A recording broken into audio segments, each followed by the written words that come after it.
Hi, everybody. Welcome to Inside Scoop. I'm Sue, and today I'm here with Ann Brown and Terry Thoren. And they are so kind to get up this early because they are not on the same time zone that I'm on. So thank you for being here. Let me give you a little background. Terry is the creator of cartoons like Rugrats. Very cool. And many others, just to shorten that. And you partnered with the Cook Center for Human Connections. Anne is the CEO of the Cook Center to create the first ever animated series on teen suicide, mental health. I'm going to say that I'm not a huge fan of animation, but this fascinated me. So I went on and I couldn't stop watching them. I mean, you have done an outstanding job on taking a topic that's so uncomfortable and delivering it in a way that it was riveting and instructive, and exactly what you set out to do, you did for me personally. So one of the big things you say, and I felt, is that this bridges the gap for parents who want to connect with their teens on a topic that is so uncomfortable for us and so difficult to talk about. So I encourage everybody to look this up. What's the best way for them to get to My Life is Worth Living? Just Google that. What's the best way? So the best way is to go to YouTube, and then in the search bar of YouTube, type in My Life is Worth Living, and we will come up. Or the other one is we have mylifeisworthliving.org, and you can see all the episodes and all the curriculum that goes with the episodes. And the curriculum includes not only for teachers, but also for families. Every piece has a family engagement piece, so a way that you can talk to your child. And I would say that if this is not something you feel like you're struggling with right now in your family, there's so much good information in terms of, like, kids don't know what to do when other kids are struggling. So there's even that lens. Yeah. I would like to say that nobody gets hurt in this series. We don't show suicide. This is a teen mental wellness series. And so a lot of people think, oh, I can't watch the episodes because I'm afraid someone's going to get hurt. Nobody gets hurt. What we're trying to model is how to actually talk to teenagers and how teenagers can find hope, because it's a very complicated world out there for them. And by using animation, which is a language that they're really familiar with, we can model in our stories how to prevent way, way, way in advance of somebody's descending into mental health problems, how to be healthy, right? So nobody gets hurt. It's a suicide prevention series, right? And each episode is the beginning of the conversation. It gives you the opportunity to watch the episode and have a common language to talk about. Okay. And I just want to say every episode ends on hope. So mental health is a journey. It's not necessarily a destination. We also don't cure anyone in 4 episodes, but our goal is to help people understand that mental health is an important topic to be able to talk about with your kids, and give not only the children the message that they're not the only ones struggling with these things, but also the parents the message of how to talk to your children, how to have a conversation, how to be supportive, how to help a friend, one of your kids' friends even, or and let kids know that parents are there for them, but it's not only about parents either. It could be your coach, or it could be it could be a best friend or a boyfriend that helps you through these difficult. Or a teacher or a therapist at the school, or there are trusted adults that you can go to, and there are trusted friends you can go to. The most important thing is not to go lock yourself in the room, bury yourself in your cell phone, and descend into that second voice that you have in your head that is talking to you, and get that voice out and talk. Because so many kids are triggered, and we have empathy for that, by a world that's really complicated right now. And so let me just get a few questions in there. Okay. The voice sounds so authentic. How? You're saying the second voice? No.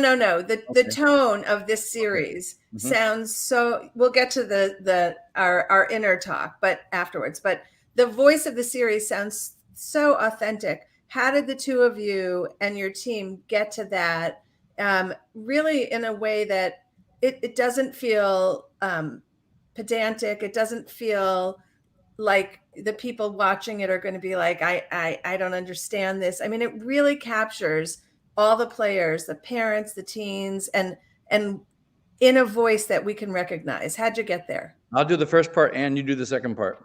Okay. The first part is, with all the animation that we've produced over the last 40 years, it starts with, what is our intention of the episodes?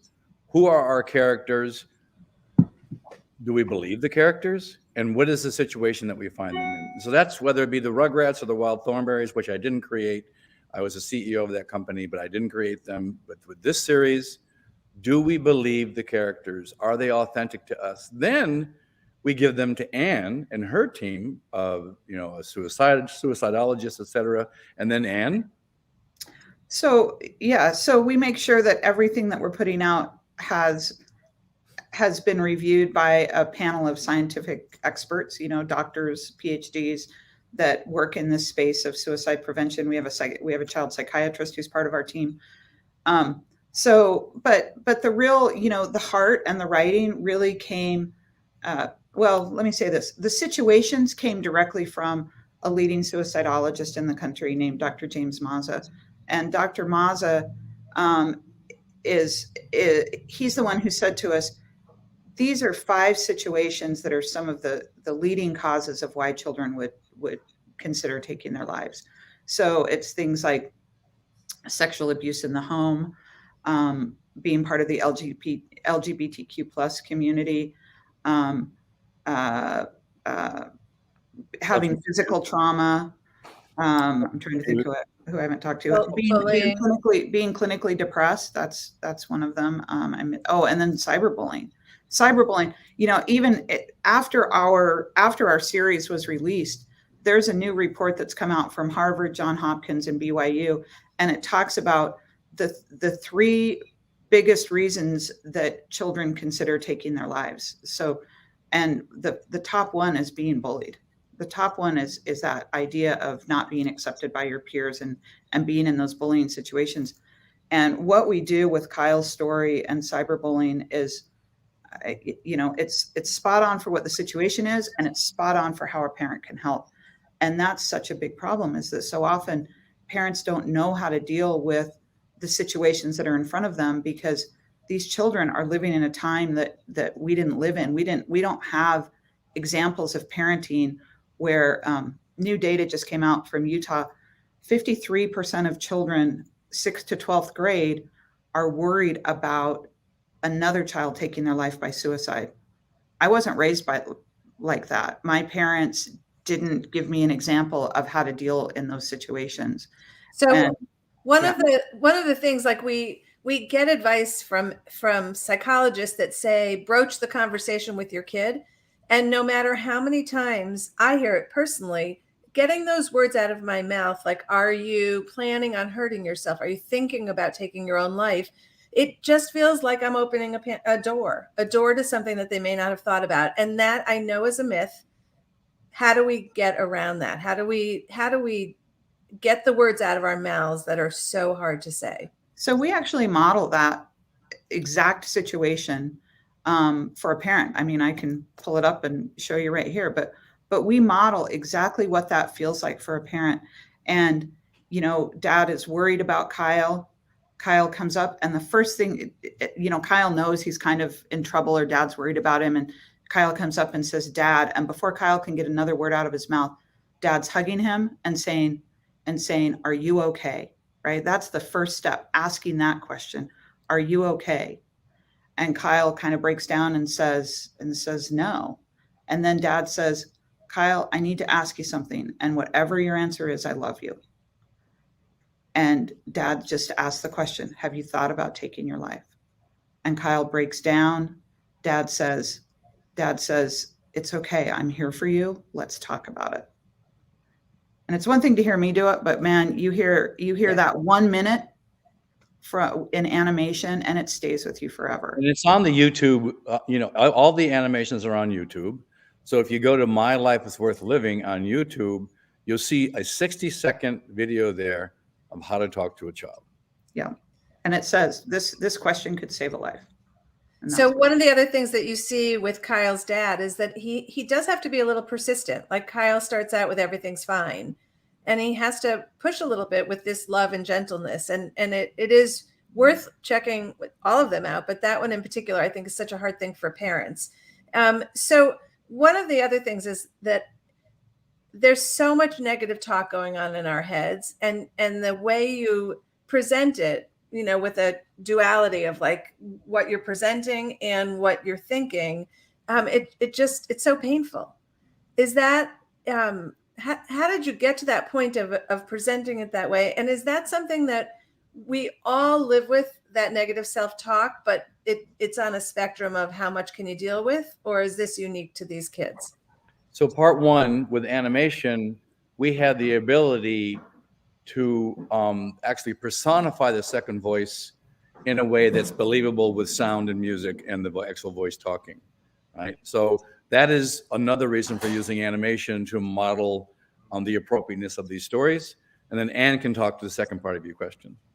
Well, I would just say, so often the second voice has been portrayed as an angel or a devil on your shoulder, which is very black and white. It's good and bad.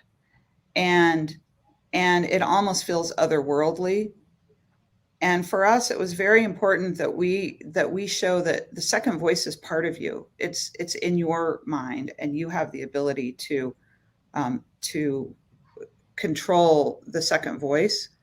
And I had a really profound moment when we showed this at a university. We did a screening at a university, and a young girl came up to me and she said, I never realized that I had control of my second voice until I saw this. And you know, that, I mean, that's life-changing for someone when they realize that that their voice is part of them. Those internal thoughts are part of them, and being part of them means that they have control of them. And Susan, that's why we use animation, because a lot of people are struggling alone with the challenges that they face every day. And when we present them in a world of animation, you know, animation is universal language. We all grew up with cartoons, and even you open up this segment by saying, I don't like cartoons. A lot of people don't like cartoons. However, our kids respect the language of cartoons. So when an animated character actually models for them how to take care of that second voice in their head, where else would you get that in life? That's why this is a prevention plan, right? We are showing them how to prevent getting to a stage where you're in deep depression and anxiety. I also lost myself in it. So animation or not animation, it didn't matter to me. I was in the storyline and moved by it right away. And that's the professionalism and 40 years of experience that Terry brings. Is, you know, his team, you know, our head writer was a man named Jordan Gibbler. Our creative director is a woman named Amanda Carson, and our director, Mark Baldo. I mean, these are professionals in you know, in animation and in Hollywood, and we were just so lucky to get them. But Terry's leadership is really the magic behind all of it, because he knows how to put it together. We had times when we were running 4 different episodes at once, as far as like one was getting written, one was getting animated, one was getting checked off. You know, it just, the complexity of the process is amazing, and to have a leader like Terry behind it. But Susan, we're not experts in suicide prevention. Mm-hmm. We are experts in working with the experts and listening to the experts, because it really has to be Anne's team and our intention that is front and center in the story, so we don't get lost in the art of animation. Like, oh, you can't touch that, it's my art. We are focused on what do the expert need us to convey to our kids. And that's what we're good at. We're good at making that link.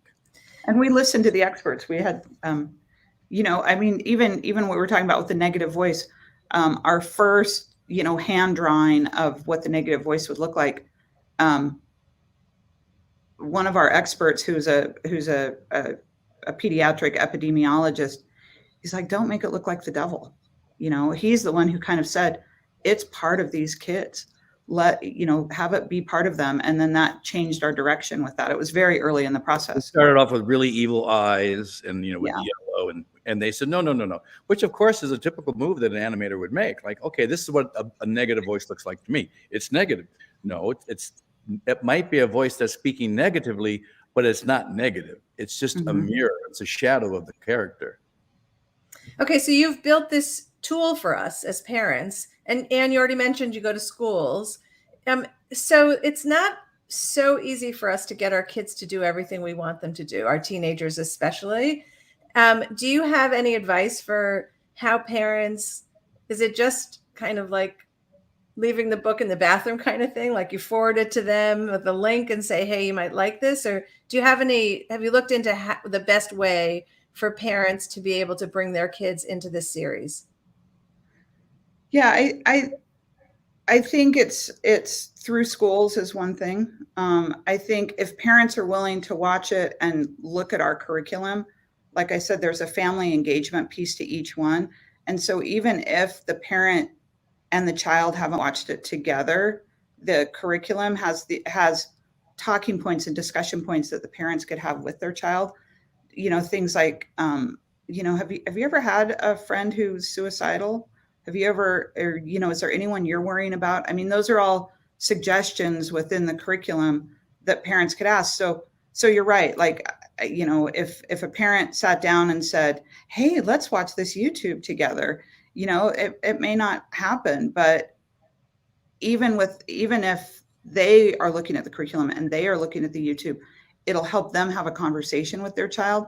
And through that conversation, they could say, hey, I saw this thing on YouTube. Do you want to see it? Or something. But also, we are hoping that schools are going to use this, and we're finding, we've yesterday I was speaking to a children's hospital, and they do an intensive outpatient program, and they're going to use the animations with that to be able to talk to parents and families, and schools can talk to parents and families. So it's a lot of things. Terry. Well, the Cook Center has an entire platform called Parent Guidance. And if you go to Parent Guidance, they organize sessions where they actually have big webinars, and they have experts come on and talk to parents in school districts. And we just made a partnership with the American Federation of Teachers Share My Lesson platform, which is 1.9 million educators, and that launches today. The press release goes out today. And the lessons are available now in 5 languages. They're in Portuguese, Mandarin, Spanish, and Japanese. So the Cook Center is going above and beyond in their investment to take on this challenge. But Parent Guidance, if you just search Parent Guidance online and find their platform, is it parentguidance.org? Parentguidance.org, yeah. So if you're a parent and you're looking for guidance, Parent Guidance offers that guidance to you wherever you are in America. And I recommend that you go there. Yeah, and that's another free platform that we're putting out. And all of the episodes will be available on Parent Guidance as well, with a therapist talking directly to parents about what that episode is saying. So Tammy has a question. How can I share this with a friend who may benefit from this? And I think because we have the links there, that she's more referencing the idea of, like, maybe the person doesn't want it, or how do you gently or helpfully, or what's the way best to share it? With one of those 2 60-second videos that are on YouTube. Just start off with a 60-second video. Don't, before you make the investment in time, because everybody's so concerned about their viewing habits, just go to YouTube, and there's 2 60-second videos. One is called Take Time to Connect, and just watch those with your friend. Just ask them to watch that. Take Time to Connect is very powerful, and it's 60 seconds long. Mm-hmm. That's great. Like, you don't even you stand in line at the grocery store longer than that. Matter of fact, watch it in line in the grocery store on your cell phone. Yeah. And then show it to your friends. Okay, thank you. Great tip. You may not have parentguidance.org on there, but that's another free resource. So, you can add that link to your links as well, as a place people can go to get help. They're connected. My Life is Worth Living and parentguidance.org are connected. Yeah. So we have Jessica behind the scenes, and she's putting all the links in the comments that you guys are mentioning. So they're all there.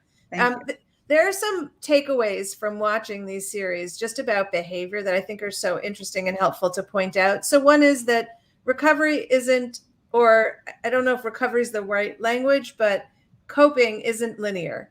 So we see that in some of the series that, as a parent, you're so elated to see that things are moving in the right direction and devastated when you take a step backward. But it doesn't seem like life goes in a straight line forward.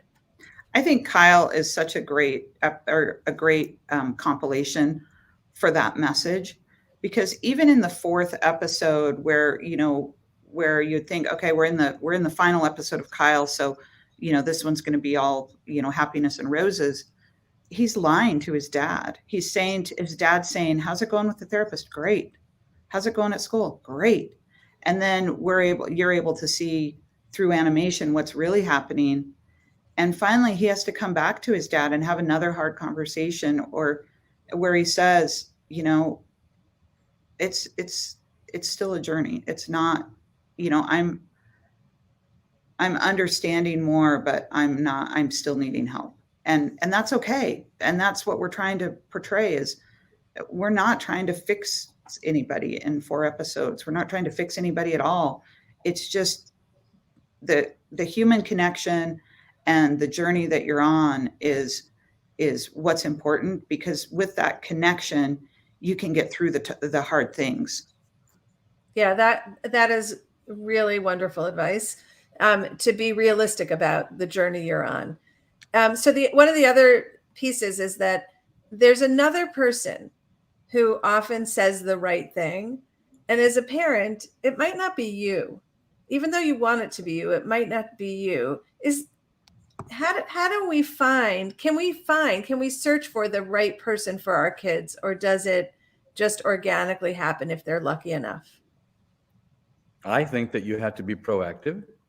Not everything just shows up for you. I think that you have to think about, in the structure of whether it be a school, a YMCA, a Boys and Girls Club, Boy Scouts, Girl Scouts, in your network of relationships that you have in your child's life, thinking about the idea that it takes a village to raise a child.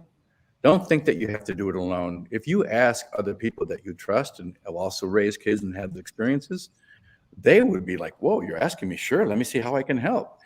The most important thing is to realize that you don't have to solve every challenge as a parent by yourself.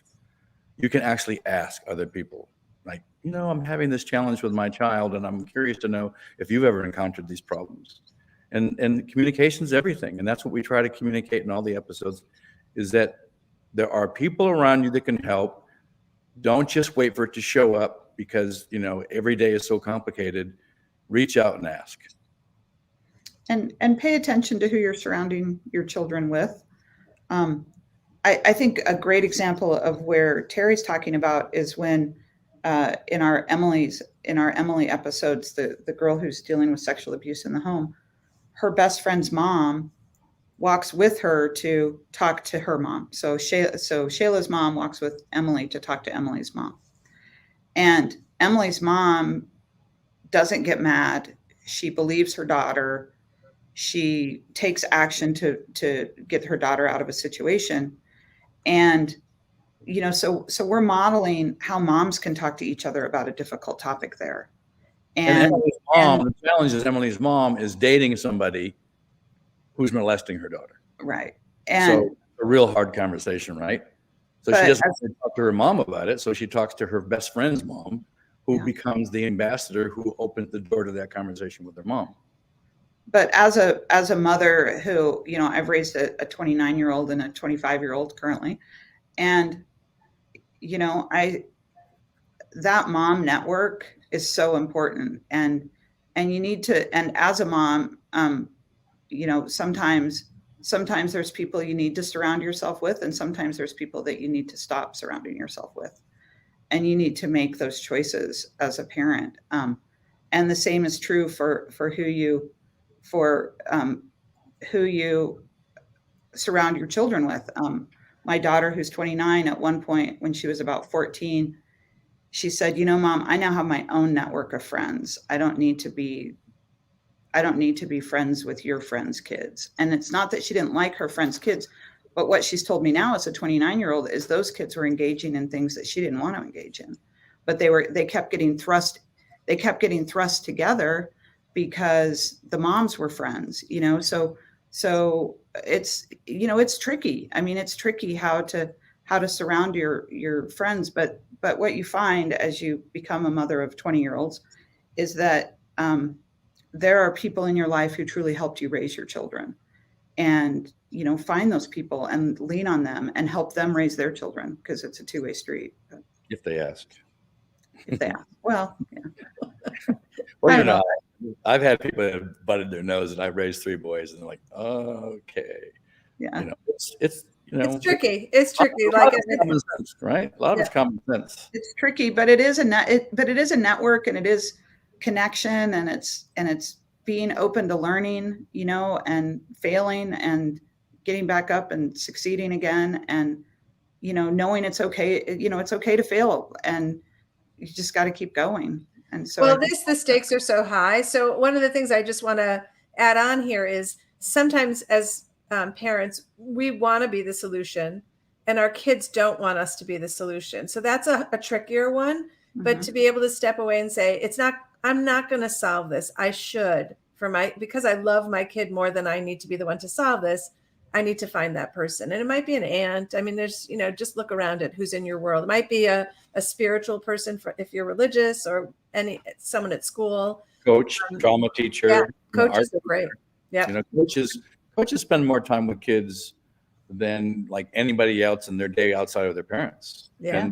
And most coaches across the country do it because they love that camaraderie of working with a team. So and that's why we modeled it in Dante's episode, his relationship with the coach, who already had made mistakes with his own son and learned from those mistakes with his son, and was able to provide some guidance to Dante and help Dante build the bridge with his father. And his father, right? The coach takes the father by the hand and says, "Come here, I'll show you the way." Yeah. So we model this in our stories. They're complicated stories, but they're really good. And I'm so impressed, Susan, that you took the time to really dig into them. So thank you for that. Because the hardest thing for us to do, there's so many options with Amazon and Hulu and Apple Plus and Netflix and HBO, and then broadcast and cable and TikTok and all the other social media platforms, just to get someone to take the time to quietly watch these. And if you do that and you understand them, they're tools, they're resources. They're also not a huge time commitment. So that I think is really important when we feel pressed for time. You get us with a lot of information in a short amount of time. It's a good return on investment for your time. And I'm going to end this conversation with one last question, which is what is the response you're seeing from the teens when you're talking to them in schools? You gave one example. Are there any other ones that stand out? And talk about your experience at the college. Yeah, they rush the stage at the end. They thank us for doing them. They tell us stories. I had one girl who the next day emailed me and said she was able to have a really meaningful conversation with her boyfriend who was struggling, and really help him through. So when we have them, it's interesting to me when we've done them at universities, when we've done these screenings at universities, we're getting 100 people at them, and even in the particular university I'm thinking of, they even they said we don't usually get this many kids, and like Thursday afternoon or Thursday evening, so Thursday we did it, Thursday, Friday, Saturday, and all 3 nights, we filled the house. Well, felt filled to me. And we gave them a survey, and we asked them hard questions about ourselves, like what do you think about the story? What do you think about the animation? What do you think about the voice acting? What do you think about our solutions? And we got really positive feedback. So we're not. Oh, sorry. We just did a survey where we asked kids, what do they think of when they think of the title, "My Life is Worth Living." And we were so pleased, 80% were things like hope and support and I don't know what were some of the other really confidence. Yeah. And we said, you'll see on our banner right now, it says, no matter what, my life is worth living. And the no matter what came from that survey from a teenager. We said, if you had to describe the series, what would be the first line before you said, my life is worth living? We gave them a bunch of examples, and one kid said, no matter what, my life is worth living. And right? so we love that. So, we're really hoping that, we're really hoping that kids are part of the conversation as we go forward. Okay, Anne Brown and Terry Thoren, thank you so much for what you put together here. It's really life-changing, and I hope the hardest part is to, as you said, Terry, get people to engage with this, and you're on a really strong path right now, so you should continue down there, and everyone listening should share this. I don't think you need a reason to share it. I don't think you need to tell somebody that I noticed something in your life. I think all of us will gain from the experience of watching this. And just understanding what's going on in our teens' life and experience. So thank you so much for being here with us. And thanks for getting up so early. Thank you, Susan. Susan. That was. We'll get up earlier.